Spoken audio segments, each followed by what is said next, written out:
Welcome to Toffee TV. It is the Everton Club Call.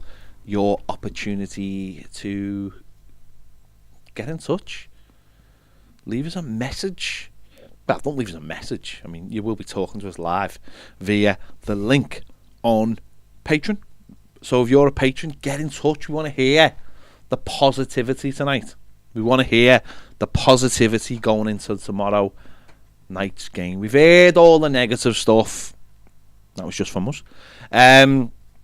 We want to hear some positive thoughts going into tomorrow night's game because it is hugely important game of football. So click the link wherever you are in the world and have a chat with us. Ned is standing by to take your call.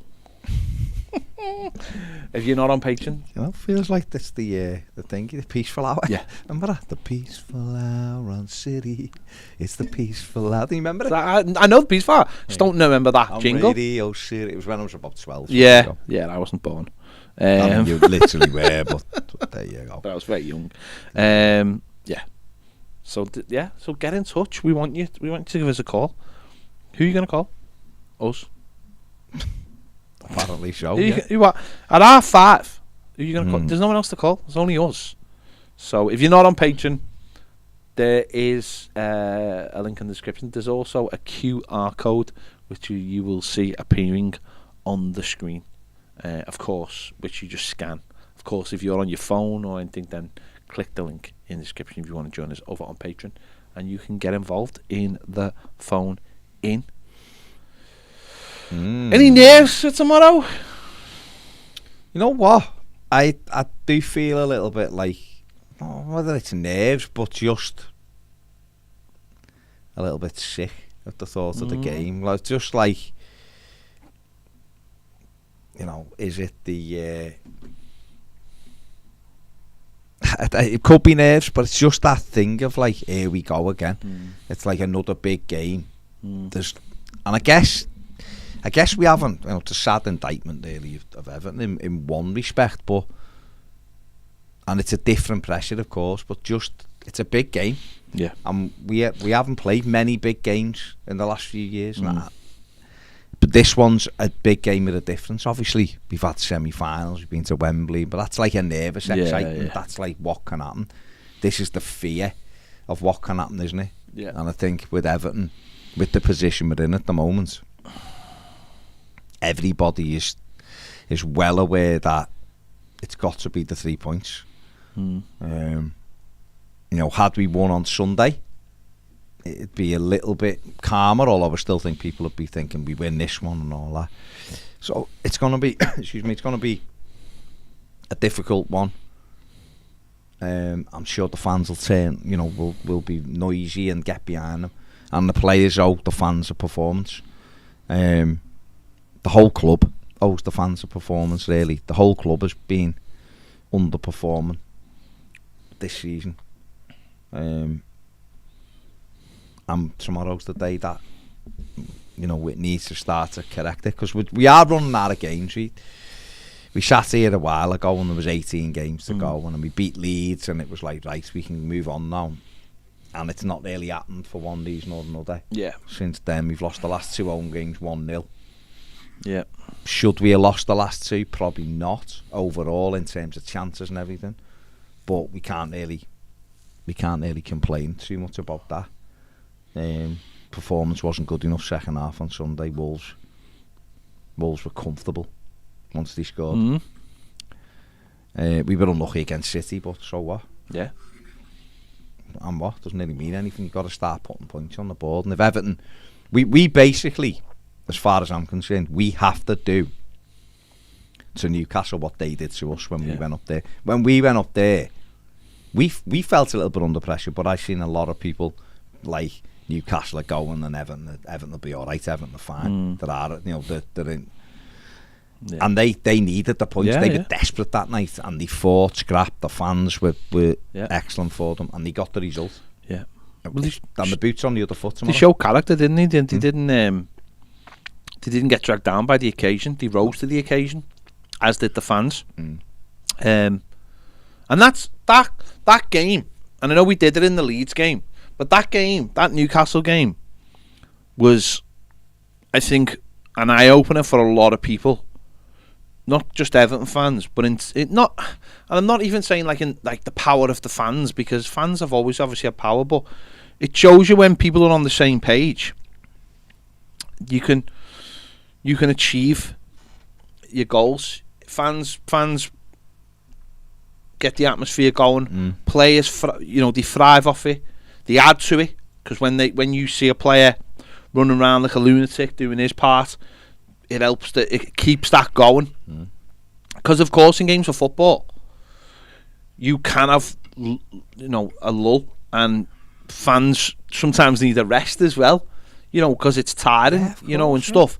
But little things like that energize the crowd, and then it's almost like a back and forth. Players energize the fans energize the players, and keeps going. And that Newcastle game, I think, was a big eye opener, I think, for a lot of people concerning Newcastle, because beforehand people felt like they were gone, but it was an eye opener for them to say, actually, these are all pulling in the same direction. These have that common goal. And I think a lot of people have asked this question. A lot of people have asked questions of the fans, but then I don't think people ask the same questions of the players, because people allow the players, I think, to get away with things just because they're not Evertonians, or then this isn't their club. So it's about time these players took responsibility and said, you know what, we are professionals. This club does mean something to us, which it should mean something to them. Should mean something to all of them, apart from Fabian Delph. It should mean something to... know what? Even if there's a player in our squad who's already got a planned move to what other club in the world, playing right now for Everton Football Club should mean everything, as a point of personal pride and everything that comes with it. Don't want to be associated with relegation. Don't ever want to be associated with Everton being relegated. Because guess what, lads? If you get relegated, you'll be the first team since my granddad was a young man for Everton to drop out the top division. You will have to carry that for the rest of your lives. And also, because of the situation with the ground and everything, you could affect not only the future of this football club, but if the football club successively moves to a new stadium, you could tarnish the reputation of Goodison Park and what it means to us as a fan base, what it meant to our fathers, what it meant to our grandparents, whoever. You could affect all that, because if you don't pull your fingers out, Goodison Park may never see a top flight football game again. And that will be on you as a player. And those kind of things, if you want to put messages to players, they're the messages that they should be told. They're the things that they should be told. Aren't gonna hear, by the way. No, of course they're not. But that's what they should be hearing. They should be hearing that this could be the end. I've heard this thing of, there's only 40 so many games left at Goodison, blah blah blah, in the Premier League. There might be 7 more games in the Premier League. 6, is it? 6 home games, yeah. That's all that might be left. That's all that might be left at Goodison Park in the top division, and that is because of you. That has become for you. So all of those people that have come before you, all of those people who've been to games, our fathers, our children, whoever else, it's not our fault. It's your fault. And you've got to, and you know what, for all this stuff of like, they'll just get off and they'll go to another club. No, you got to live with that. And you know what? If my football club ever plays against you and you're playing for another team, I can let you know what you did. The thing about it is, they're the people who can affect it. Yeah. We can go and make a difference, of course. We can give them that extra couple of %. We can back them, applaud them, whatever. They're the people who make the difference. They're the people on the pitch with the football. They can affect the result. We can help it, but they affect it, and it's up to them. Leanne says, what's your team for tomorrow, lad? It's difficult because obviously It's not difficult because a There's people quarter to 8 the starting 11 show will be out and you'll know exactly what my team is. that's your team, but I'll speak. Dominic Calvert-Lewin could be back involved. We may need him. We may need to play him, although they've got big centre backs. So I don't know whether it's an advantage playing them or go with a more fluid front three. But what I would say, Leanne, is we need 3 in midfield. That's what I would say. I don't think I'd be playing 3 centre backs, but I'm not the manager. But I'd definitely be having three centre midfield players and getting at them as much as we can. That's what I would do. Frank Miley says I'm positive we won't win the game. There's nothing to convince me otherwise. It's positivity in a way. Yeah. Dave Witch says first Everton content I've tuned into this week after that poor performance at the weekend. I'm paraphrasing. Let's hope for better tomorrow. Coleman needs resting, taken out. Yeah, I think so. Right, we've got Paul on the line. Paul, can you hear me? Can do. You hear me, mate? Go on, me. Yeah, go on. Yes, we're just going to ask a quick question. I know you've covered a little bit of it in previous shows, but how do you reckon Everton get on if they use a values-based recruitment process rather than picking your fantastic players who might have a bit of a crappy attitude? If they just focused on picking players that had core attributes that were to the club's sort of thinking and philosophy? Yeah, I think, I to be honest, that Paul, I think we'd be much better. I think part of our issue has been trying to cut corners first and foremost by getting these shiny players. I think if we actually done it on merit of what they bring and done it on, it's difficult to do it on attitude because you're taking other people's word for it, aren't you? You're taking someone saying, "Oh, turns up for training every day, he's brilliant," whatever. But that you do have to do that digging to find out what kind of character they are. But I think Everton, for me, moving forward, rather than just seeing some shiny new footballer going, "Oh, he's boss him, you like the look of him," actually do the work, actually do the homework. I've said it before. If you've watched this, which you will have done, Paul, you'll have heard me and talking with the Piv in the past about players who Everton could have got. Sangari, I think everyone knows that now. I bang on about him all the time, but he was £8 million. His numbers told you that he was very, very good. It was just he was playing for Toulouse. Well, we could have brought him in and made him a squad player to start. The lad's numbers now are the best in Europe or up there for defensive midfield. Ridley Baku was one Everton could have gone and got. And Dicker we could have had centre back 2 seasons ago. There's lots and lots of players out there who mightn't be on everyone's radar or mightn't be shiny, sexy players, but who make absolute sense for where our football club is. Once you get to a situation where you're doing really well and you're stable and your squad, you're happy with your squad and you're going, got a good solid squad here and we're battling and scrapping, then you can add those cherry on the top type of players and that takes you up another level again. I think what Everton tried to do, and I hope I'm answering your actual question here and not just changing it for my answers, but I think what Everton have tried to do, I think most people would say this, is that we try to jump up four stairs every time we try to do something, instead of actually looking and going, you know what, there's no quick fix here, but we're building so that in 3 seasons or 2 seasons we're better than we are now. And you only do that by putting the foundations in place, and I don't think Everton have built any foundations. Yeah, I also think that we've allowed people who really shouldn't be anywhere near the club dictate our transfer policy. Absolutely. People, I was just thinking in my head then when Baz was talking, I was thinking of like what went through Ronald Koeman's head when he brought in Cuca Martina. Well, what probably went through his head was they probably either share an agent or he's very close to the agent that Cuca Martina had, and therefore, let's be honest, we know how the world works. That's what happens. We know we've been bringing players into the club because of Kia Joshuan. So again, that favours him. Got El Ghazi sitting on the bench at the moment. There's another one.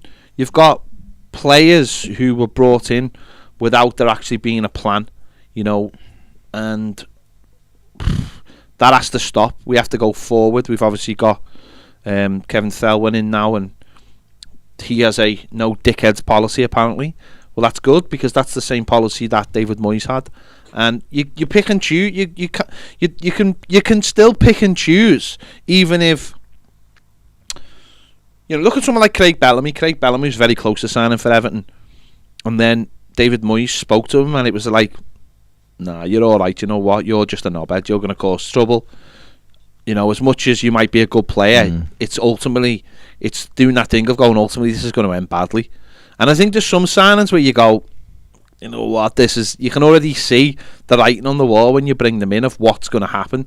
And I think Everton have got to get very smart. I think Everton have got to look at situations like Baz is just saying there, where you sign a player for £8 million and your end goal is to sell them for twice as much. And that's it, isn't it? You know what I mean? It's like that should be the end goal. You don't worry about too much about anything else. You just look at it and think, in 2-3 years' time, this lad's going to be really good, and we'll sell him for 16 to 20 million quid or whatever you bring him in for. And I think that's the way Everton have got to approach things now, and Everton will have to approach the way we go, the way we're looking at things. Everton will have I don't think Everton will have any option with the financial stuff at the moment. It's going to be all very tight for a few years.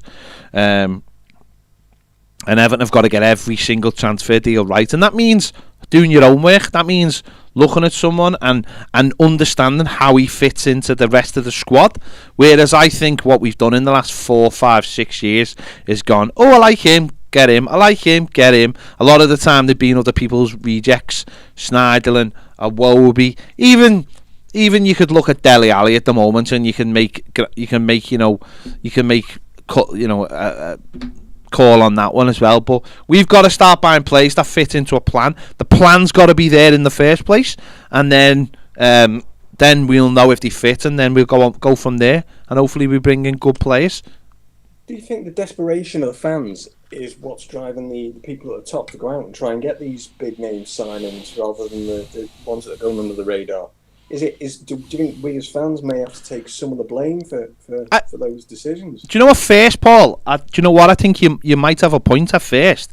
At first, when we got all the money, I think we spoke about this yesterday on one of our shows when we were saying every time Everton have brought a player in, we've been fully on board with it. Like me and Baz as a channel and stuff, and even Cuca Martina, we've been, oh yeah, we understand that, blah blah blah. We tried to be positive, and at first it was great. We were here every day. Signings were dropping. It was brilliant. It felt something was new, and I don't think a lot of us thought too much about it. You get carried away. Oh, you're gonna offer 30 million for him? Oh, no problem. We've got 30 million now. We've got loads of money. Give him a 5-year deal. Oh, it'd be great. And I think as a football club, you can get, if you're a football club that isn't got a good structure, I think you can be caught up in that and go, God, this is fantastic. Look at the feel-good factor. We're putting together a decent team here of players who are all the best players from their teams, but it wasn't thought through. And I think we do get caught up still, a lot of us, in this idea of when we're signing a player, oh yeah, you don't want to miss out on what could be. I know. Even myself, I was sitting here on transfer deadline day, and Dele Alli, and then you're hearing Newcastle were coming in for him. And once Newcastle were coming in for him, apparently I wanted him because I was determined not to get beat by Newcastle for the signing. But if it had been, I don't know if I really wanted Dele Alli, but because Newcastle come in, I was like, oh, I want him now. And I think we do get caught up in it as fans, but that's up to the football club to have a plan and to be the adults in the room. We're just football fans. A lot of the time we go with emotion rather than our heads. The football club shouldn't work like that. The football club should always go with their head Always go with their head and know that when they're bringing a player in, it's for a very particular reason. There's no way, hark back to it, no way David Moyes would have ever have brought in a player for an emotional reason, ever. No. Not a chance. Because he knew he only had a certain amount of money and he had to get it right every time. And the only time he really truly made multiple mistakes in the transfer market was ahead of the season when we qualified for the Champions League qualifiers, because he knew he had to make the squad bigger, and he was offered players and he just took them rather than looking at them and seeing and doing what he normally did. So talking Per Coldrup here. Coldrup, Andy van der Meijden, these kind of players probably didn't look that much at Valencia, but I think Valencia ended up being a decent signing, and he had come off the Champions League final, hadn't he, himself, playing for Porto. But he was probably one I doubt they did too much homework on. He had a couple that fell through, didn't he? Mikel Forsell failed a medical. Scott Parker, Newcastle gazumped us, but I've told this story before, 15 minutes before signing for Newcastle, his agent was back on the phone for Everton saying, well, if you match that, he wants to join Everton. And a couple of other things didn't happen. We were supposed to get Carlo Cudicini from Chelsea, and they pulled the plug late on that deal. So, that summer could have worked out differently for him. But you're right, that was probably the one summer, and I think he'd say that as well. It's probably the one summer where his homework wasn't as extensive as what it probably had been for a lot of other players. Yeah, and ultimately we've seen what happened. But yeah, hopefully Everton start acting like the grown-ups, because they're going to have to now. There's no room for error now, is there? Especially with us being on the naughty step with the Premier League. So we're going to have to make sure we do everything absolutely right. Yeah. Paul, thanks for calling in, mate. No worries. Cheers, mate. See you later. That mate. Big thanks to Paul here for getting in touch. You can get in touch as well. Make sure you just click the link that is on Patreon if you want to give us a call. Come on, let's get some positivity on. Let's get some people on telling us about tomorrow night and what the atmosphere is going to be and all the rest of it. It's got to be good. Andy Budd says, all right, lads, I'm just getting over the numbness I've felt since Sunday. Starting to feel sick for tomorrow. Bad signs, but I'm still going. I'll still be going mental the minute I get up to my seat. Meister says, if we do get relegated, can you see the likes of Ken Wright, Denise Barrett, Baxendale stepping down, or will it be business as usual? Well, he probably should step down. They should go either way. Really. Meister says, this story by the Popple on Twitter about professional footballers needing motivating by fans with stories is beyond a joke. Yeah, it is hilarious. I don't think it's real, to be honest, but if it is real, it's nonsense. Paul Elliott's names is a celebrity women's team. Okay. Carol Vorderman in goal. Pepper Mills a right back. Is Carol Vorderman an Evertonian, or is this just any? No, I think it's just any women. Pepper Mills right back. Okay. Scarlett Johansson and Kate Hudson are centre backs. Okay. Gillian Anderson. I just feel like he's naming women. Yeah, it really is, but I'm gonna read it. Okay. Gillian Anderson left back. Okay. Charlize Theron, Selma Hayek and Jennifer Lawrence are in the midfield three. Okay. He's asking how Hayek to sit as like the 6. See, I think she'd sit, Theron. but she'd sit not as like a defensive midfielder, but more of a like a libero. Okay. She'd take the ball off the back 4 and just be knocking I think it around. Theron's got that fighting quality. She'd won in a 6, I think. Okay. And then he's playing front 3. Okay. Margot Robbie off the left. Liz Haley through the middle as the 9. And Jennifer Aniston on the right. That's fair enough. And then on the bench, he's got Julia Roberts, Amanda Holden, Sandra Bullock, Gal Gadot, Kaylee Kyoku, Jodie Comer, Blake Lively, and the goalkeeper sub is Meatball Molly. I mean, I feel like Meatball Molly will feel very disappointed she's not in the starting 11. Yeah. I'd probably put Meatball in goal rather than have her on the bench. Okay, fair enough. That's his female celebrity. I don't actually remember asking for a female. No, but it's 11. fine. I like that Paul's just gone with it anyway. I feel like he could have maybe done like female Everton supporters as a team, and Liz McLaren could have qualified why they're in the positions they're in. Yeah. It's an interesting one. It's an interesting one. Barry Dara says, all right, fellas, got to be positive for tomorrow, even if the crowd has to be the 12th, 13th, 14th, whatever, man.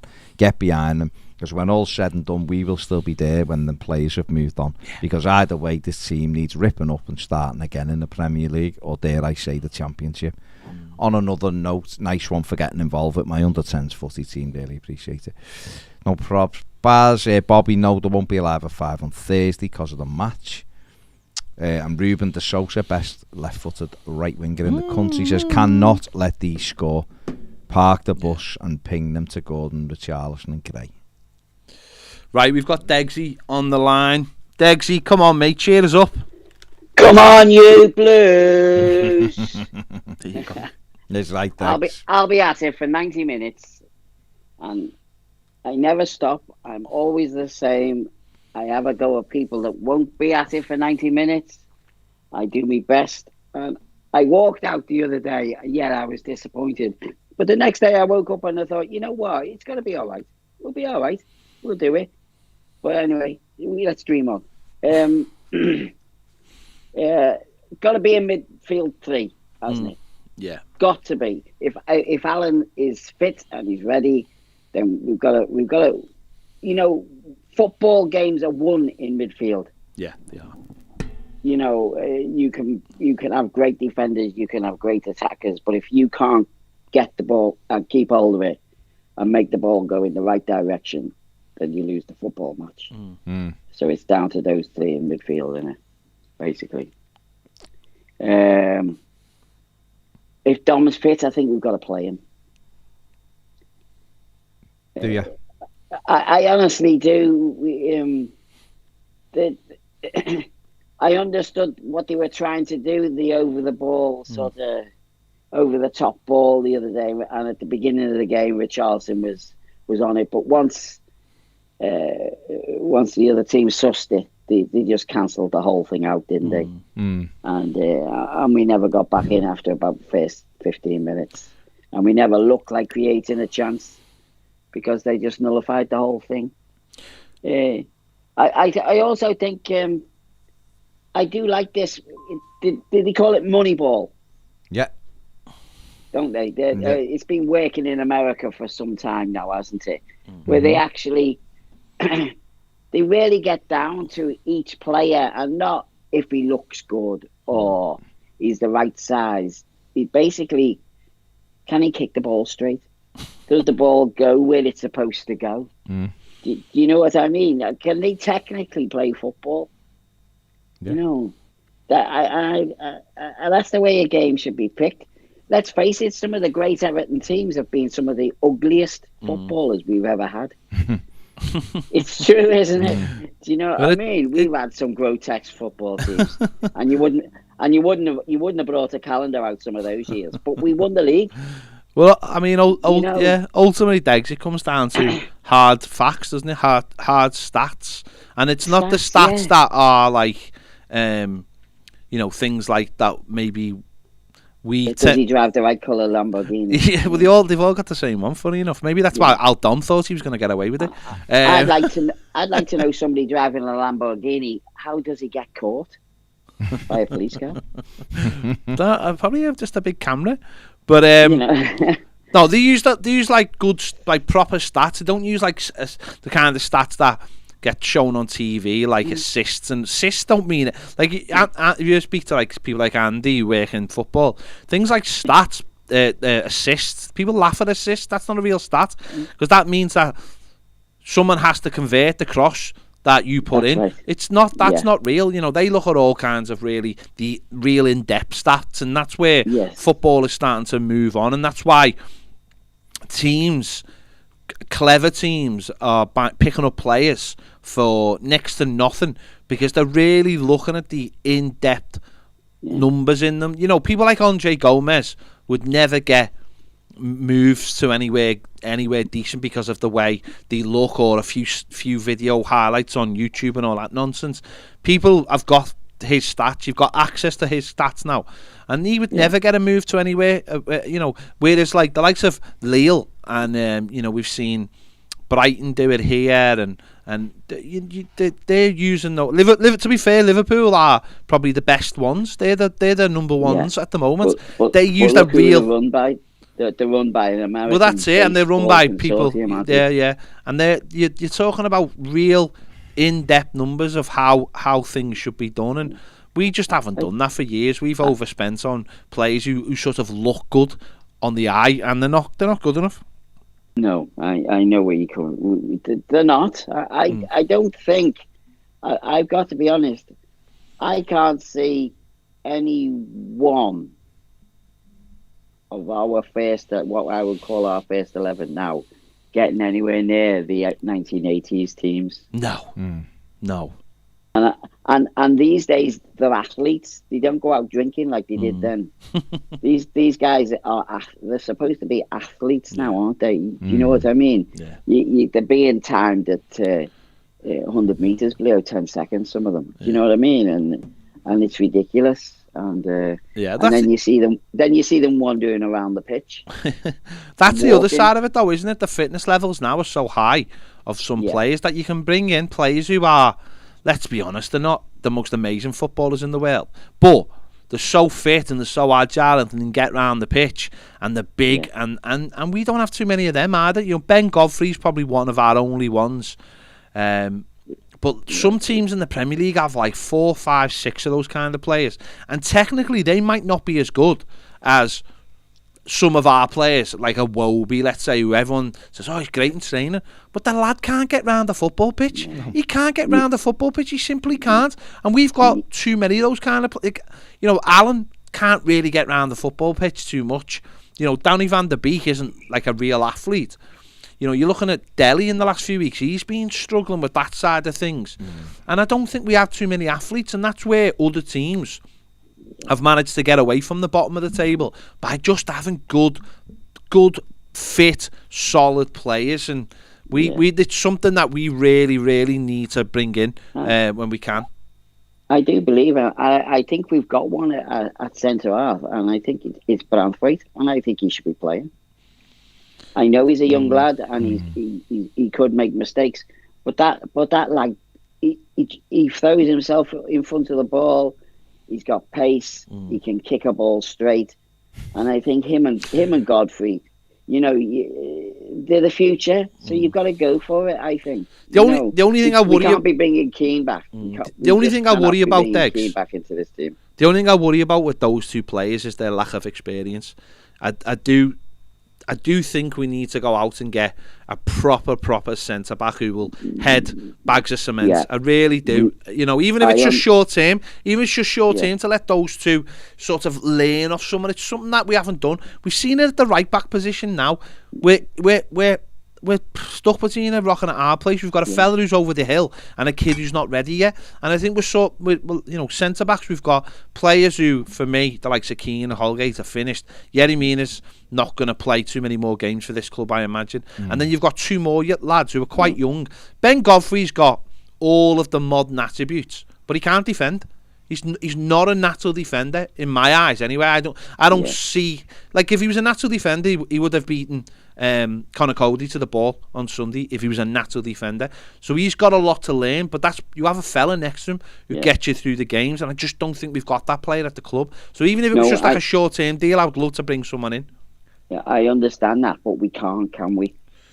Well, we can't right now, but no, but to get us through to the end of the season, I honestly believe them two could put up a better show of giving you at least 100% effort during the game than you would from any of the others. Yeah. No, you might be right. Do you know what I mean? Yeah, their absolutely. Enthusiasm for the game, that that they will try. Branthwaite comes on, and I know he'll make mistakes, but you can you're going to get a terrible mistake from Keane.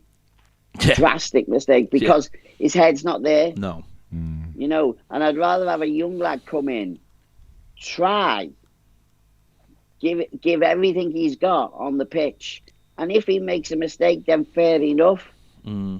But let's just bring some you know you're going to get effort from Yeah. them. I just feel that that's what it needs. I think if we were to turn up tomorrow night and we saw Godfrey and Branthwaite starting at centre half, a lot of fans would be more positive because they'd see, oh well, we're going to try something new. We're going to give something else a go. Yeah. Do you know what I mean? But if we see tomorrow night Holgate and Godfrey, or Holgate and Keane, or 3 centre halves with Godfrey, that's not what we need. No, difficult. It isn't. Yeah, I honestly, you know, I don't get it, and I think we should be given. I don't know how popular this will be, but I think Al Ghazi deserves a shot for at least 30 minutes in a game. Yeah, why not? I mean, do you know what I mean? I do remember watching him playing for Villa. The guy is lightning. Something different, isn't it? He might play with blinkers on. He does. He plays with blinkers on, but he's only got one. He's only got one thought in his head, and that's going towards the goal. Yeah. And trying to get a shot off. Which we're not great at. In that last 45 minutes, did we have a shot on goal? That's it. No. Yeah, No. and if we're not winning games and we're not using all our options, then I think that's criminal as well. You've got a player there. All right, he mightn't have been brought in by the manager. He mightn't have been brought in by any manager. But if we don't give him some minutes, then the players on the pitch aren't doing it, then that's criminal. That is absolutely criminal. Yeah. Because all you keep on hearing is, oh, this player had a good game and that player had a good game and this player. Well, he can't have all that good players because we've been good games because we've been crap. So. Yeah. They can't, so you might as well give an opportunity, and I can't understand on Sunday why he didn't give him the last 10 minutes. I really can't. Yeah, 10, 50, 20 minutes even. We were 1-0 down, you know, and we never looked like scoring. No, we never even looked as though we were going to try and push for the goal and say, okay, we're losing 1-0. If we get beat 2-0, fair enough, but let's push for the goal. We never even did that. Yeah.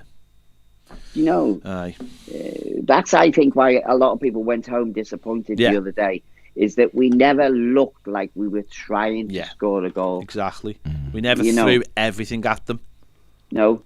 You know, you don't. And that's where the Everton team is at its best, isn't it? Well, that's the thing. You could sit there and go, well, you know what? If we get beat 2-0, we get beat 2-0, but at least we've had a go to try and get that goal, and we've left ourselves exposed at the back a little bit. But we've got to forget about goal difference now. We need to pick up points. We need points. Yeah. That's it. And what the points get you?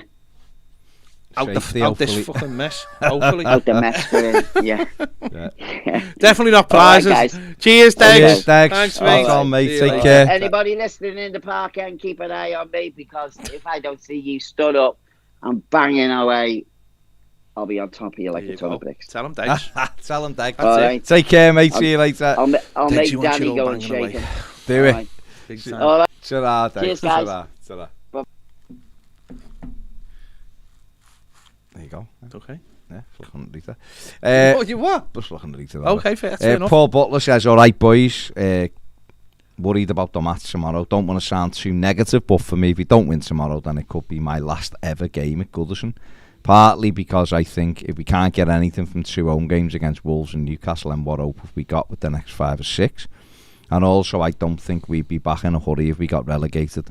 Goodison's last ever game could potentially be a home game against Burton Albion. Legacy ruined. So many legends embarrassed and a whole generation of fans lost.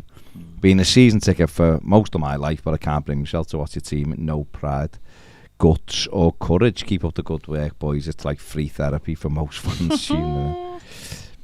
It's not free therapy if you're on Patreon. Keith Powell says should have got that kid from Newcastle who wanted to come in January. Longstaff, I imagine. Paul Gold says, do you think there's an agenda by the press to get us relegated? Or are we just a big story waiting to happen? As I think other teams are in a worse position than us. Well, the press love it because we are a big club. Yeah. Don't they? Newcastle was a big thing, but they look safe, so they've shifted the thing onto us now. So, Bainey says, would rather see us rather see us with a seasoned centre half who's solid, not necessarily skillful, and heads or boots the ball out of danger. A seasoned midfielder who can get a foot in and pass it, simply run all day. Has Joe Parkinson's knee improved? He'd have tackled a paper bag if it landed in front of him. Boxy27 says, massive game tomorrow. We have to get behind the boys. Yes, we are hurting, but we'd rather keep fighting for our club until the end. Come on, let's all stick together and get Goodison bouncing tomorrow. And Robbie says Dele has to play. He's a creative player. I want to see him and Van der Beek linking up, showing the rest of the team what it's like to be positive on the ball. Can't play Richie, Gray and Gordon. They don't pass to each other enough. They get in each other's running lanes and often run away from each other. It's more. It's why Dele has to come in for one of them as a quality passer of the ball. Interesting. Yeah, fair enough, yeah. Interesting. No, I get that. I think said that after Sunday's game, Gordon and Gray do tend to pick up the ball and just run a lot of times into blind alleys. You might need that little bit of class, someone who can pick the ball up, get his head up and find pockets of space with other players running into them. So yeah, I'd look at that as well. Yeah. Don King says, why not play Rondon and goal? There you go. Yeah, I'm here. Make sure you hit the like button if you're watching. Thank you very much for joining us. King Arthur says Everton will survive, probably on goal difference, but Everton will be in the Premier League next season. JT says Dele doesn't have to play. Some people want him to, others don't. No, the one thing though, I wish he'd stop bringing him on for I know he come on for half an hour the weekend, but just one game thing. No, because then we don't have to pay till he's played 20. We'll give an extra couple of weeks there. Might be important in the long run. Could be. You never know. Could be. Right, we've got Brian on the line. Yeah. You there, Brian? Evening, lads. Go on, mate. Yeah. Is it strong enough? Go on, mate. Yeah, it's great. Okay. Too often we play at the opposition's level. Tomorrow we have to go out and dictate the game. If you look at the games we played, we match Arsenal and Man City, and yet against so-called weaker opposition, we play at their level. We allow them to dominate the game. We allow them to dictate the pace and how we play. Tomorrow, it's got to change. We can't allow that to happen. Yeah. You've got to play with the heart, belief and desire, as Wolves did, and we didn't. So they won. It's not always the team with the best players who win. It's the team which plays as the best team which wins. Yeah. And this is what we have to do tomorrow. We have to play as a team. We have to play a heart, desire, belief, and dominate the game. We have to dominate. We have to dictate. We have to crush them in order to win. For 95 minutes, if not more. Yeah. And hopefully we'll be getting that handball penalty. Yeah. Do you think, Brian, like you said there, do you think... I'm getting double feedback here. Can you hang on a sec? There. Go on, can you hear me? Yes, thanks. Do you think that part of the problem is, like you just mentioned there, all right, we got narrowly beaten by Manchester City, we got a draw with United, we beat Arsenal, we got a draw at Chelsea away, we drew with Tottenham at home. Do you think that's because on those days we felt like we were the underdog and we felt like we had something to fight for, whereas like you've just said there, when we're playing the likes of Wolves at home or someone like that, we feel we get not dragged down to that level, because I thought Wolves were good, but we can't reach a level above them because it's almost like the pressure's on us to beat them. This is nothing new. This should be going on for season after season. The number of times we could have, even under Allardyce, if he was brave enough, we'd have qualified for Europe. Yeah. We just haven't gone out and dominated. We haven't dictated. We haven't taken a grip of the game and given all we got when we could. Now, when we play better against better opposition because they have to raise the game. When we play against so-called weak opposition, then this will do, this comes through, we'll get a break and we'll score in the end. Yeah. Kind of attitude. And that is what we have to eradicate from the club, apart from 100 other things, of course. Where do you think that comes from? The things that have to be eradicated. Yeah. Yeah, do you think there's? I mean, I think that comes from it where you're probably saying it comes from. For me, that comes from the club being very, very cozy. People don't lose the job; they get moved sideways. It is a very much of a clique. very cliquey. People who've been at the club for years and years are still there. There doesn't seem to be any kind of cutthroat atmosphere at the club. You know, it does seem, for me, that like you just said there, it does feel like you don't really have to work hard to be at Everton or stay at Everton. You get rewarded as well for your ineptness at Everton. It seems, by the people who get new contracts, whether it be on the football pitch, at the academy, or, you know, on the boardroom. Okay, but I agree. Yes, I'm all on board for all of that. As I said, you know how I think about it. But when you're actually talking about on the pitch, if you look at the I'd say not best but stronger teams we've had, I've been following since the 1970, and there's always been a couple of people on that pitch who'll turn around and grab someone by the scruff of the neck and say, "You get your act together." No more than Peter Reid to Trevor Steven against Bayern Munich. Yeah. I mean, if that was in today's game, Trevor Steven would have been hooked and they'd have thrown on Kevin Richards. But as the day in that team, you had guys who were prepared to get a grip of each other and have a word and tell them the truth. It's all too quiet now. There's not that determination, that winning mentality, that this is my game and I'm going to win it attitude. And we are going to do it together. That is what we need to have for the rest of the season if we are going to survive in the Premier League. And you look at how it happened against Wolves, you think we played well. I didn't. I just think we allowed them to play well because we were so inept and pass the ball forward. And you compare that to what the manager has to get into the team. And another thing that worries me is that if you remember when Frank de Boer, he took over Crystal Palace and he tried to get them playing like Ajax, and he lasted about 3 months.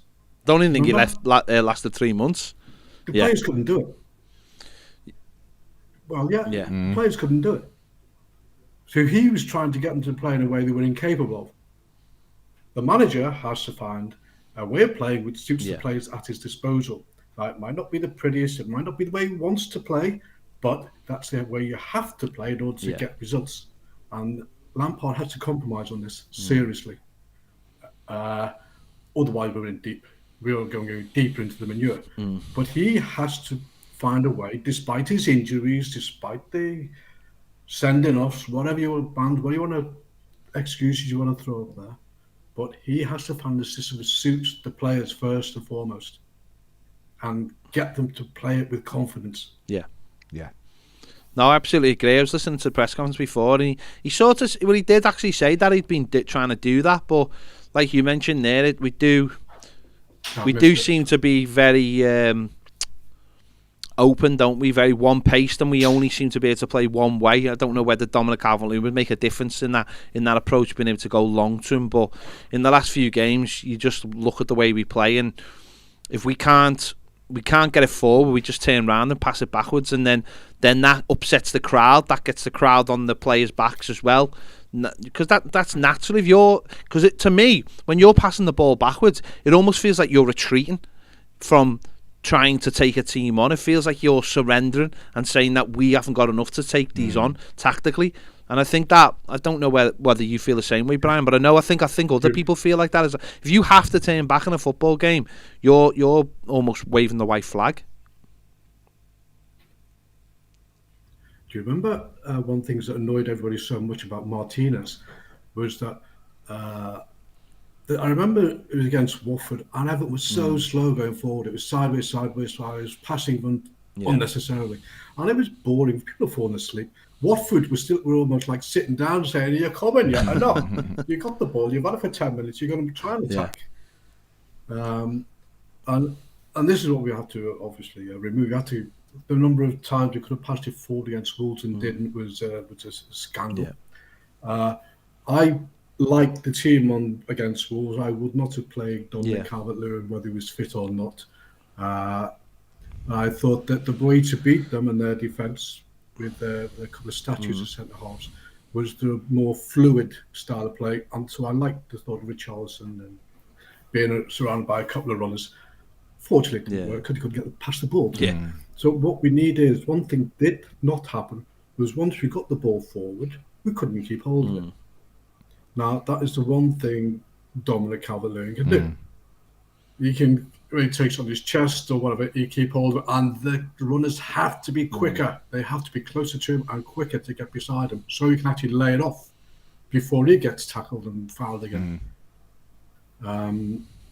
That is what we need tomorrow, because if you're going to use the long ball, which we will have to do, then you've got to get players closer to him who can, if he's going to head it, just nick it forward with his head, out to an old-fashioned inside forward to run onto, or whether you're going to take it in his chest and hold it up and wait for support. That is what we're going to have to play with. Whether you like Calvert-Lewin or not, whether he's 100% or not, I'm afraid you're going to have to at least put in a shift for an hour. Yeah, no, that certainly. You're right. We don't keep the ball well enough, and we don't get overlaps, and we don't get, we don't get 2-on-1s enough. So, and that comes from the midfield, doesn't it? It comes from not getting through midfield quick enough.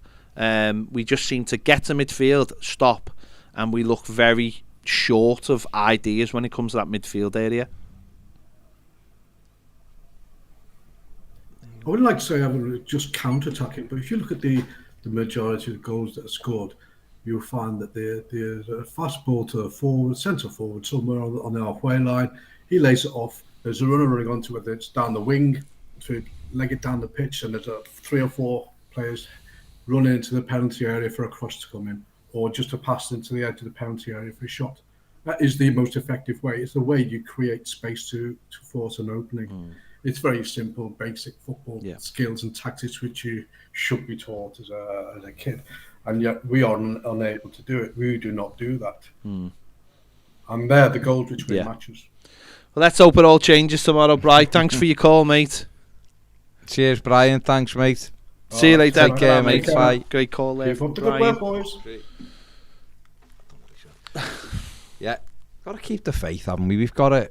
I know it's difficult and people are down, but you've got a home game, and going in and feeling like what's the point and all that, it's an opportunity to change tomorrow. Newcastle will be confident. They'll come hoping to win and thinking they can win the game.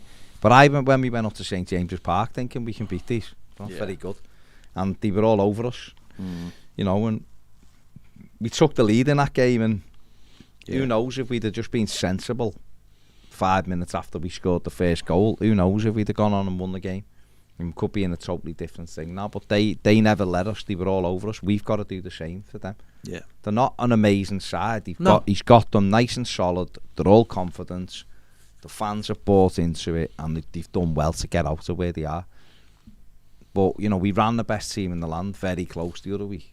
If we play with that kind of application and the crowd are behind them like they will be, and the players respond, we can win this game. Brian was right there, though, was he, about setting the tempo? The players have to go out there and set the tempo and give the fans what the fans are asking for, which is hunger and desire, and taking the game to the team and saying this game is more important for us than it is for you. We're going to outrun you, we're going to outfight you, and therefore we're going to do the things we need to do to cause you trouble, cause you to make mistakes, cause the more opportunities for us to get the goals. That's what has to be tomorrow. If last couple there saying, the last 15 minutes on Sunday, the way it just went so flat, and after the Charlison missed that one he put into the side net, and there was nothing after. But you think you want your play, and that was why the reaction was so from the fans was the way it was on Sunday, was the fact that you want those players coming off going, we did everything today to try and score. We did absolutely everything, but the keeper made all kinds of saves, and this happened or that happened. That that's the way you've got to walk out. You've got to walk out feeling, oh my God, how did we give everything today, and it's just unlucky. And it just feels like, certainly on Sunday, it felt like that didn't happen. Do you think the manager should have used the other sub as well? Yeah, 100%. 100%. Just to make them... If you're in a game... Listen, we've all played football, right? You're in a game of football, and everything is nice, and you're just controlling the game, and nothing's changing. and you're thinking these have got like one more sub, or you look over to the bench and you see someone. You see that a lot. We see it as fans all the time. We look over and we're playing someone good and we're drawing or whatever, and you look over and you see all kinds of superstars sitting there from the opposition team or whatever, and you go, oh God, that could change the game. Surely Everton could have changed the momentum on Saturday for the last 5-10 minutes by going, right, you know what? I know we were down to 10 men, but that makes it even more so. We're down to 10 men, right? Well, let's take off Donny van de Beek and let's put Dele Alli and Decore in the middle of the park, put El Ghazi wide, and say, right, let's throw everything at them. Put another attacker on, and we're going to throw everything at them. And you know what? If they score, because we've only got 10 men and we're throwing everything at them. But we didn't. We did. And that is the most frustrating thing, I think, from Sunday for a lot of people. Yeah, you like you said, you know, we went down with a whimper the last 10 minutes. It was just petered away. We had a free kick in the 94th minute or whatever it was, 93rd minute, whatever it was. That was it. You know, there was no corner after corner. They didn't feel like they were under any real pressure. And the biggest disappointment was they only really played with one up front. Yeah. And we were still sat so deep, and it was, I don't know, it was a bit mad. But how many saves did Pickford have to make? Nothing, really. To make one save? He had like a couple of things in the first half that registered the shots, but they were like back passes, weren't they? Sarr made a couple in the first half, but we didn't make him make any second half either, and that was on it. You know, I didn't know whether he'd thrown Rondon up and just gone for the last 10, especially when we went down to 10 men. Yeah, he probably should have just played 2 up and gone long and just gone like break forward and play 3 at the back. We could have played 3 at the back and 3 in midfield, 3 up front and gone, well, like you've just said, if we get a second against us, well, we may as well chase the equaliser because we need the points. But the players have got to be brave as well, though. They weren't brave either. Absolutely. Right, we've got Ahmed on. You're right, lads. Can you hear me? We can hear you, mate. Here he is, the doctor of love. The doctor is here. The doctor is in the house. Yeah. I don't want that nickname at all. That's it forever. How are you messing? I've just been listening to everything. I've only managed to catch the latter half of the show. But there's just been a pattern like I've noticed just as a fan. And it seems that we do start games quite well. We start quick, we're up and at them. We seem to be quite positive. And it looks like the opposition know that. And they just wait for us. They wait for a break in midfield because they know our midfield aren't ball players. Donny van de Beek, we just don't pass it to him in positive areas. He wants it in tight areas to turn and be progressive. You guys have mentioned that. And it's almost like a rope-a-dope. So they wait, look for the jab, hook, done, scored, and we collapse like a deck of cards. So in view of that, I just think it might be worth us almost inching our way into games. I know it doesn't sound good, and it's like, but our players aren't good. Our players like playing a low line, a low block. We don't have anyone who plays on the half turn in midfield. So it does mean that potentially we have to revert to long balls and maybe have our pacey wingers playing just on the edge so they can carry the ball forward on a break. I just wanted to hear your thoughts on it, because it almost feels like we start games well, and then that one bit of that one chance they get, they score because we've left ourselves too exposed. I think you almost answered your own question, though, Ahmed. With the, I understand what you were saying, but then you went, the players aren't good enough, really, and I think it's it's dangerous trying to edge. I understand what you say and I think there's a difference between starting quickly and staying compact. Yeah, like Spurs, we should have let them have the ball. Exactly, we should have done exactly what you just said at Spurs, Ahmed. Absolutely, we should have just sat in, because it's well known they're not very good with the ball. Tottenham, they struggle when teams let them have the ball, and we didn't. We got on the front foot, and I understand we were trying to put a marker down, but we were too wide open, so that when we conceded the goal, we then should have sat in again, and we didn't, and it went to pot very quickly. I think at home, I think we have to start fast, because I'll be honest, right, regardless of what the result was at the weekend, I thought the opening half an hour we were fine. We were the aggressive team, we were the team in control. The biggest problem was we didn't take our chances. Richarlison had a really good opportunity when Michalenko played the ball round the corner to him, down the line. And if that was, and listen, I know, of course, but if that was Mo Salah or Harry Kane, or even someone like Sterling or Foden, whatever, and I know I'm talking about the top players, Lacazette maybe, that's 1-0 straight away. And you build then, which is exactly what happened against Leeds. We were on the front foot against Leeds. The crowd were brilliant. We scored in the opening 10 minutes. The crowd went even noisier. They started struggling. And we built on it. Do you know what I mean? Yeah, no, you're absolutely right. And even for tomorrow, I'm almost tempted that we, going along the compact side, I'm almost tempted to go down the Ancelotti route and just play the 4 centre-backs. Go Holgate right back and just do it that way, and Godfrey left back. But Jesus Christ, that leaves us Keane in the centre. But I actually feel sorry for Lampard, because you look at it and you're like, where do you even start? And I think it is just a bit of Allardyce football for now. Drop deep, be compact, protect that midfield, and maybe have 1 or 2 pacey players on the break who can support the attackers, but build from it. That was my opinion, but the situation is just dictating that we do have to be a bit aggressive in times. The thing is, though, I think you can be aggressive, but also play like what you're saying. You can be, against Spurs, we did exactly what they wanted us to do.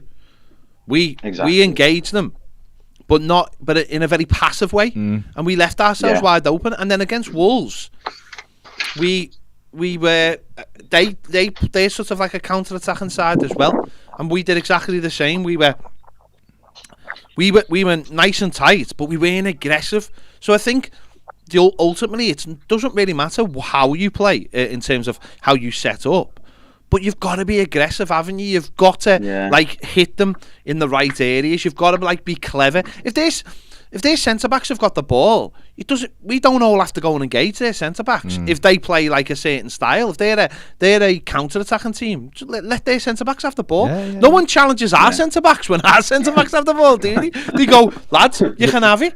And loads of teams under Benitez were like, you could see it early on. Loads of teams were like, I remember the worst one was Brentford.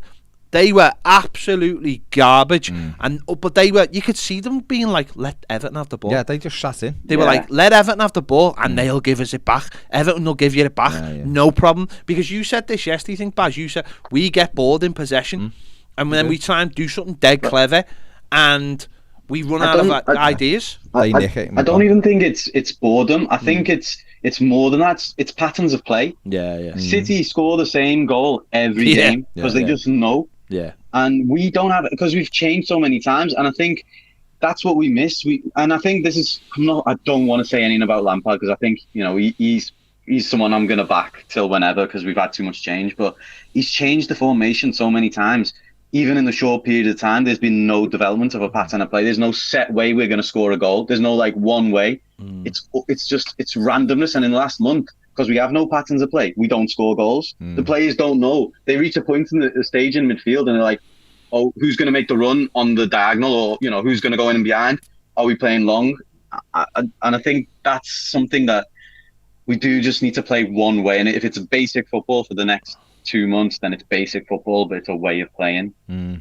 Yeah, absolutely. No, I think you're right. I think it is. We have got to do that. I think either being able to get more of his points across had it been either coming in the summer. He's made. Don't get me wrong. He's obviously made some mistakes as well. But he arrived at a club that had won 1 game in 14.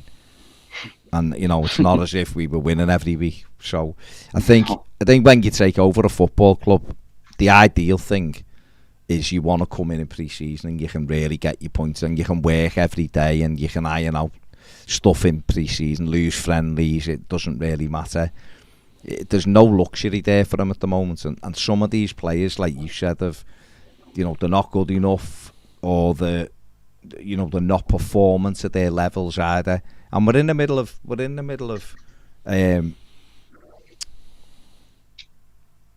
being just massively in trouble, and that brings a big confidence thing with it. And we've just got to go and do. We played Leeds the other week, and Leeds press like mad, don't they? They take it all 1v1 battles. They run around. There's not many teams are like Leeds, and yet because we upped our pressing game and worked hard, we battered them. And if we do that to Newcastle have definitely improved their pressing, but I've seen them in a few games as well, and they've rolled the luck in some, which is brilliant, because I hope we do. I hope we start getting a little bit of good fortune because we're working hard enough. Newcastle are getting the rub of the green in games at times because they're working so hard that they deserve that rub of the green. It's the thing that happens where you're watching Everton, and this is the reason why I think Frank Lampard's trying to make people stay upbeat, is that you can start believing everything's going against you all the time, and therefore it is definitely law of attraction. You think we're crap, everything goes against us, nothing works for us, and you get more of it. And when you start winning games, confidence comes back, and you believe that you're going to win things, and you'll find things happen, like it hits the underside of the bar and comes out, it doesn't go in, or those kind of things. Where Man City the other night had about 437 shots against Palace. Kevin De Bruyne hit one that the post rolled along the line and come out against us. That'd have hit the post, hit Pickford and gone in. That's the way the season is. That's because Liverpool made a deal with the devil. We knew that years ago, didn't we? But Liverpool are a great example for their fans. They believe they're going to win everything at any time, no matter what, no matter how hopeless their situation looks. They don't believe it is, and more often than not, they get the results. Sometimes they don't, but I think it's more the players, really. I'm not talking about the fans here. The players have to believe that things are going to turn. They have to believe it. And if they battle and fight and run, absolutely right. 100%. It can turn. We may as well give it everything, mightn't we? Yeah. We've got 12 games to go. What's the point in throwing the towel in? There's none. Absolutely. No, that's the truest word said, really. Last point, and I'm just going to go there. I think it'll be unforgivable if we have a team full of right footers again. We have to play a left footer. We just need something to open up that left channel. Yeah. But I'm not the manager. I haven't seen Mikolenko. But I just can't see a team that doesn't have a left. It's a failure of recruitment, and now we do have a left footer. It's a failure of integrating him. If we just need a left footer in that team. But thanks, lads. Nice one. Cheers, Ahmed. Brilliant as always, mate. Take care. See you in a bit. You too. Lewis Patterson, who's a Newcastle fan, says, I think teams in decent form always get the rub of the green. Start of the season, it all went against us. It's amazing how it works. That's it, Lewis, isn't it? Something turns, you can get a win that you don't see coming or whatever, and then all of a sudden you start feeling confident again, and you follow it up with something else, and then all of a sudden all the things that weren't happening for you start happening in your favour. It's weird. The only problem is those things always normally start against us. Just saying. Yeah, but Lewis is saying there it was happening to Newcastle, and it isn't now, so that's what you're hoping. I've just seen a thing there saying that apparently Chelsea are gonna have to play all their Champions League games behind closed doors at home. Oh yeah, well they can't have fans, can they? Yeah. No, it just popped up on my thing then. I can't find it. I think it was in the Athletic, but I can't actually find the piece now. Yeah. Interesting. That's the way it is, though, isn't it? I personally, I think Chelsea should just be kicked out the league and relegated. That saves a relegated spot.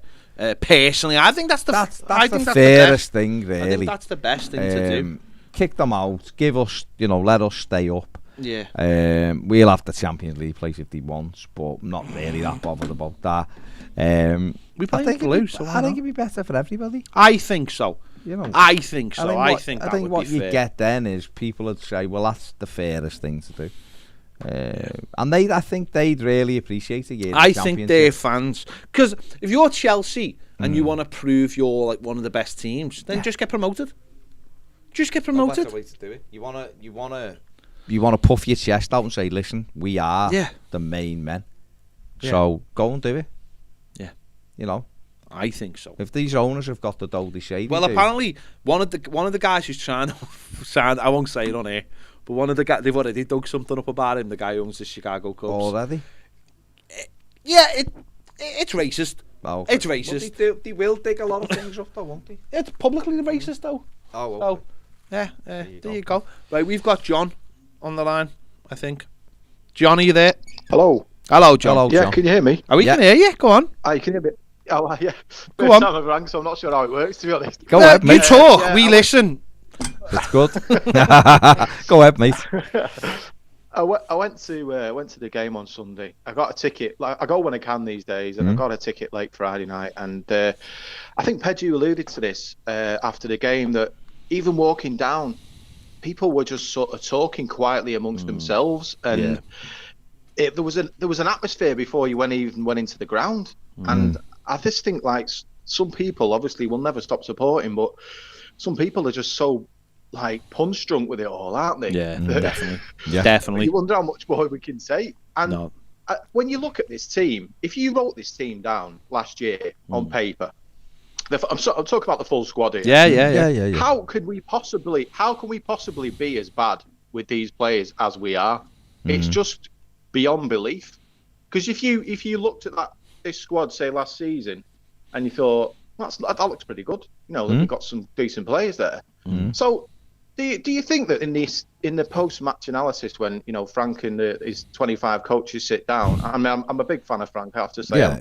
I'm excited by him being here, but do you think there's ever an open forum with the players when the players are given an opportunity to say, what is wrong with you? Come on, just there's no comebacks. Tell us your thoughts as the players, or do you think that we know we lack leaders in the squad, but do you think there is, on the opposite side of that, do you think we've got a real couple of rotten apples that are a negative influence that we don't know much about? Obviously, you guys have had Duncan on, and he's probably had some private chats with you. But is there more to this squad, and the reasons they're not performing than just they can't be bothered?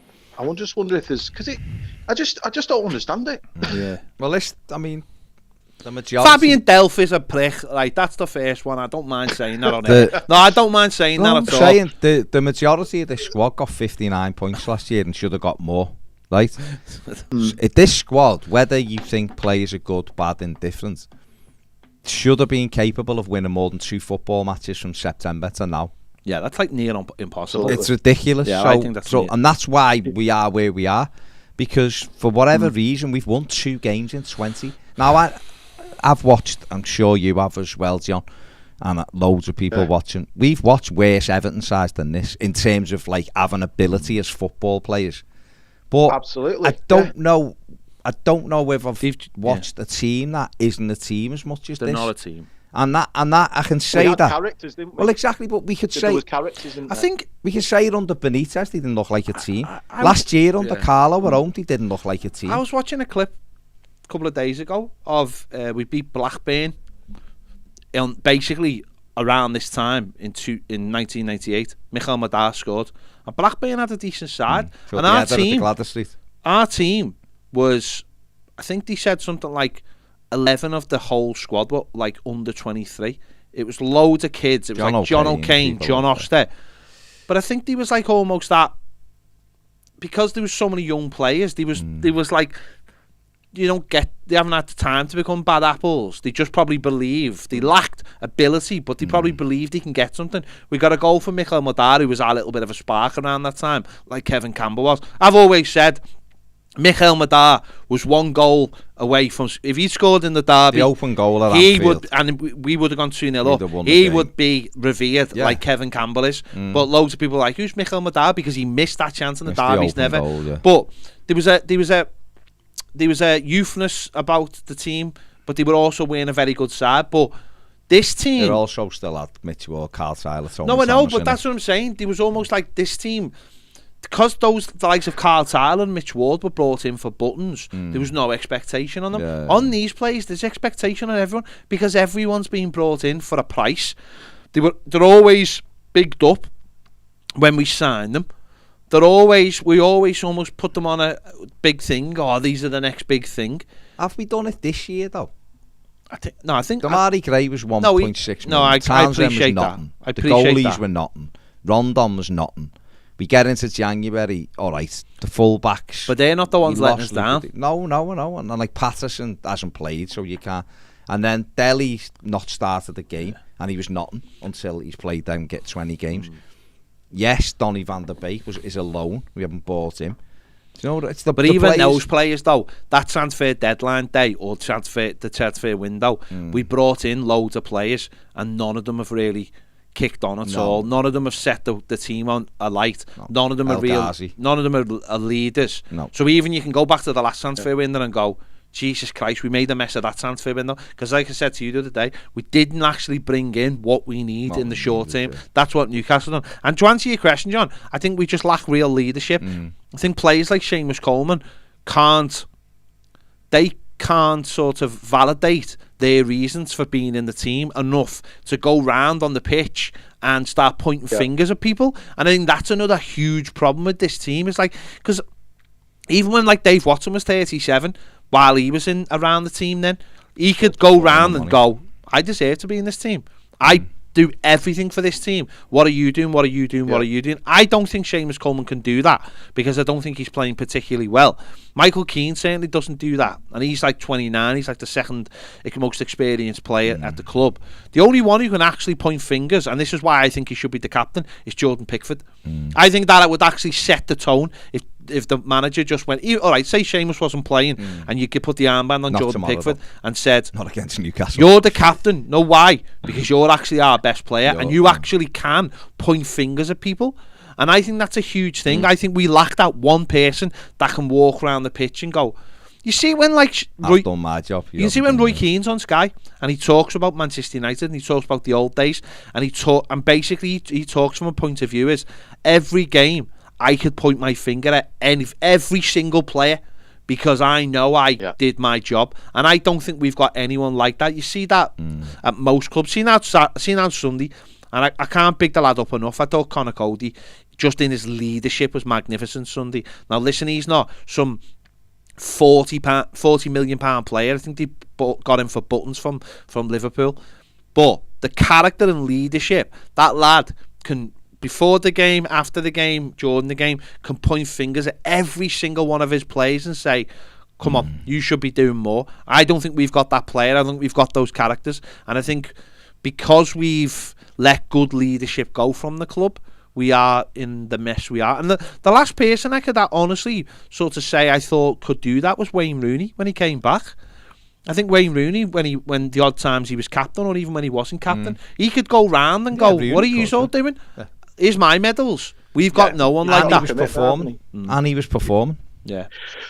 Yeah, I watched the fear that they would not want to give Van der Beek the ball on Sunday. And it was like Pedro, you said it was open time and time again. And Holgate was hiding. He was showing for it, but he wasn't. He was standing in such a way where you could see him, but you knew it wasn't an easy ball. And he was just sort of like, and there's a lot of that. There's a lot of aimless running, and it looks like, look, I'm running, I'm doing something, but you know, I'm being seen to do something, and people are just going through the motions, and I don't understand the lack of effort when we're in this much trouble. And like you say, there's no one on there who could, you know, you can't have Pickford leave his goal and start pacing around because he does give 100%. But there's no one else there to say, look, follow my example. Well, and you've hit the nail on the head there, and we should have. We should have got Jackie Elka back. Maybe we've said this a few times. We should have got him back just short-term deal. Shoved him on the bench, and so that every day there's someone in training that leads by example. And listen, loads of people. You could probably make an argument of saying, well, that's no different from Seamus Coleman. But I think a real issue is we don't have anyone on the pitch when we concede a goal, apart from Jordan Pickford, who comes out and starts bollocking people. I heard Michael Ball, in his column said something about it, about the accountability of players, the accountability of people pulling other people. We seem to have this sort of leaderless group of players who, when something bad happens, no one is willing to challenge anybody else on the pitch, and that probably becomes because they're all protecting their own form.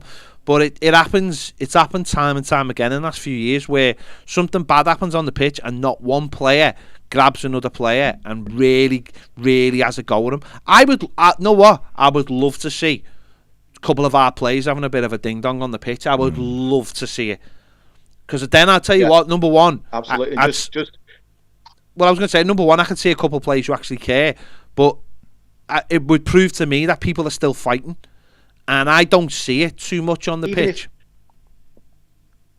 Even if you're given the plan, and you know you don't want to to dissent and go against the team's plan for the game. But if it's not working and you could get 2 or 3 players together who've got an idea of, let's try this, you could see them sort of gesticulating or going, right, you get in there, stay on him, whatever else. But there's just like you said the other night, I watched you the other night, and you said that they follow the plan for a bit until it doesn't go their way, and then they just drop off, heads down. And I watched Richarlison, and I mean, I can't fault Richarlison's effort and his performances, giving his all, chasing things down. I watched him in the warm-up, though, and he just didn't. I don't think he hit the net once. He's just really off it. Yeah. He's really off it. And in such a pressure-free environment as a warm-up, he wasn't hitting the target properly. And I just, we missed a few chances on Sunday. Yeah. It could have been a different game. But I don't know. What I have to say is, though, it would be a lot harder this season if it wasn't for you guys. So you've kept us all a bit more sane. Oh, I do appreciate your work. You continue going as I do. Thanks for that. Cheers, John. I'd rather be all standing here buzzing and wouldn't be. Cheers, mate. See you later. Nice one, John. Take care, mate. Nice. Ta-ra, pal. And you. See you later, cheers, bye. mate. Ta-ra, pal. Ta-ra. Christian Verriet says, hi lads, not sure if this has been discussed, but I was thinking Ancelotti was amazing what he did with us last season. But take Sigurdsson, James Rodriguez, Dean and Dom out of this team. How many goals and assists have we lost? No wonder we are where we are. Yeah, absolutely. Gray Lead says, play whatever tactics will get us the results we need to stay up for this season, then implement a new passing style in the summer. We just need points. Nothing else matters at this moment. Vanity can come later when and if we are sick. Well, he did say today. Yeah, he did. Someone asked him about that, and he went, "We're at that point now. Yeah, where it's about getting results. It's not about style." Big T, Kev Rex says, I'm going to try and be positive and see if it works, but at the end of the day, it has to be those 11 players on the pitch that have to be positive. Absolutely. I also think Dom shouldn't play tomorrow. He's way off his comeback game so far. I also think him and Richie don't have any natural chemistry when they play together. So for me, it's one or the other. And I think Richie will be more effective between the lines rather than pumping it to Dom. The manager did speak about Dom today as well, and he didn't really give me any confidence that he thought he was fully fit. He was like, he's not been well, and he's trying to get fit and all of that. So maybe he'll just be on the bench, Dominic Calvert-Lewin, as an option. Yeah. And it might be better to play with. You see, really, the front three, if they were trying to recreate Leeds, probably should be the front three that played against Leeds. Yeah, which means Iwobi comes in for Gray. But I'm more confident in Damari Gray giving us something because I think he's better. It's just that he doesn't press as well as what Iwobi does. But he has got more quality, so let's just hope whoever plays is on it because we need them to be. We need them to be. It's as simple as that, isn't it? Where are we? Looking for that. Just seen something I thought was interesting. But it's disappeared. It's disappeared. I apologise. It's disappeared what I was going to say. Yeah, so it's a big game. It's a big game. I've just seen Geordie Tune for Life saying I hope Joe Linton gets Delhi back, but according to Eddie Howe, he's unsure whether Joe Linton's going to be involved because he doesn't know whether to leave him. There's a 2-week break after this, and he's got an issue. There's no point playing him. Keep it for the 2 weeks now. Imagine if you wouldn't think you would have been saying that, would you? No. A few months ago. No. But he's done well, hasn't he, Joe Linton? He's put him in a different position, and he's done really well. Lewis says there's a chance St. Maxim doesn't start tonight. Howe's been loyal to players putting in good performance. ASM hasn't been playing. No, because he's only he's only really effective against us. That's why, Lewis. So maybe he will bring him back because he knows he's absolutely world class against us. Suddenly he's Messi and Pelé and everyone else rolled into one when he plays against us. Yeah. But against everyone else, he's just normal. Dean says, I can't wait until the end of the season so we can get rid of a large section of these gutless gobshites. Yeah. There you go. Only on our terms. Only on our terms they're going to get rid of them. Someone just put something interesting, and I thought I'd thought about this as well, and it probably is a stupid idea, but just sometimes when you think about it is, what about Delhi as a striker? Because he makes good runs, doesn't he? He does make good runs, but we don't have good players to find them though. That's maybe the issue. Yeah. No, I'd play him tomorrow. I would. I'd play him tomorrow. I don't see. I think we're almost at. Well, we are at that point where we are looking for somebody to take it, grab hold of it, and maybe you have to start him, and maybe he has to play for 30 minutes and get into a game, and then get us a feel for the game. Maybe tomorrow he can't play Sunday, so yeah, get it out. Maybe tomorrow, and we can't sit here and go, oh yeah, but he's been great and he's been good. No, because they haven't. I'll be honest. And Dele hasn't been good either. No, he hasn't. But the problem is you can't sit here. You can sit here, right, and you can go, Anthony Gordon's been amazing. But he's not scoring goals and he's not creating goals. So there's an argument that you could say, well, we'll leave him out tomorrow and bring him off the bench and then he's available Sunday. It's not like anyone has a right to start in this team, really. Anthony Gordon has a right more than anyone else. Don't get me wrong. But if you're looking to freshen it up a little bit, why not? Why not put Dele Alli in? Because we are absolutely searching for somebody to give us something, a little bit of hope, someone we can get behind in the last month, 6 weeks of the season. Definitely. Ethan says, if you had the choice, would you shoot to the Gladys Street in the first half tomorrow night to try and get us the start we need? No, I don't think it really matters. I mean, that's probably not what Ethan wanted to hear. He wanted to hear. No, I just don't think it really matters. No. I just think he plays. I've always thought attacking the street end second half when you need a goal was a thing, but lately, and that's nothing to do necessarily with the fans. It's just the way the players haven't responded to that. Carla says no Astro today. No, must be busy. So fair play to him. And Bulldog Lord says lack of movement is clear to see every game. Absolutely. And Jay says Dele and Richarlison up front could honestly work. It could. We'll see. It could work, won't we? Right. There you go. We're done. We're out of here. We're out of here before. Oh well, we can't. Okay. Well, it's 6:59. Ned's whoever's on the line waiting to come on. Sorry, Ned ruined it. Next week. Ned ruined it. Apologies, Ned ruined it. He's ruined it for everyone. It was a great show. Up to the last couple of minutes when Ned well ruined done, it. Ned. Oh, the Reds are going live. Oh, Ned. There you go. We'll see you later. We'll be back tomorrow on Patreon. Yeah. For our patrons. And we'll see you next week on this if you're not a patron. See you later. See you later.